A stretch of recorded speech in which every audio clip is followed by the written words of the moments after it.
नमस्कार दोस्तों, स्वागत है मेरे यूट्यूब चैनल में। दोस्तों आज हम सुनेंगे कहानी झूठ लेकिन इरादा नेक।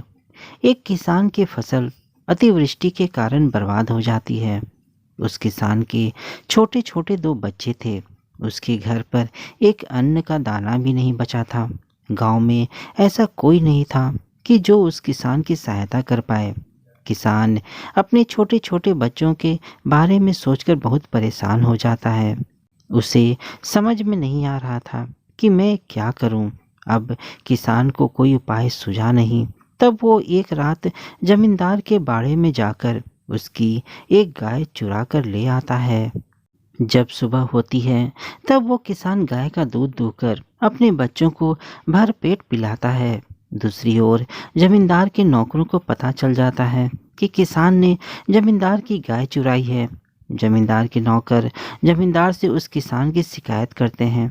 जमींदार ने पंचायत में किसान को बुलवाया। वहां पर पंचों ने उस किसान से पूछा कि तुम यह गाय कहाँ से लाए हो। किसान ने कहा कि इसे मैं दूर गांव से खरीद कर लाया हूँ। पंचों ने किसान को बहुत घुमा फिरा कर सवाल किए, किंतु किसान इसी जवाब पर अड़िग रहा। फिर पंचों ने जमींदार से पूछा, क्या ये गाय आपकी है? जमींदार ने किसान की ओर देखा तो किसान ने अपनी आंखें नीची कर ली। तभी जमींदार ने सभी से कहा, पंचों, मुझसे भूल हो गई है, ये गाय मेरी नहीं है। पंचों ने उस गरीब किसान को दोष मुक्त कर दिया और उसे अपने घर जाने दिया।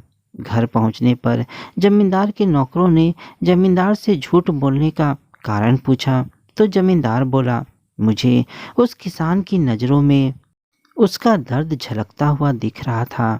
मैं उसकी मजबूरी समझ गया। यदि मैं सच बोलता तो उसे सजा हो जाती। इसलिए मैंने झूठ बोलकर एक परिवार को संकट समय में से बचा लिया।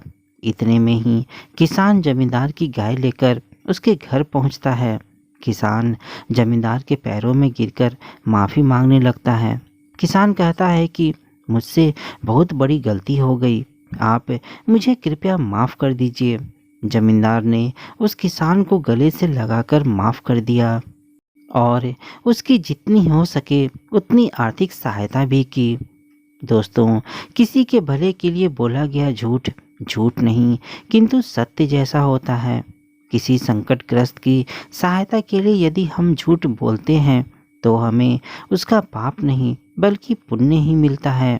हम झूठ बोल सकते हैं किंतु हमारा इरादा उस झूठ के पीछे नेक होना चाहिए।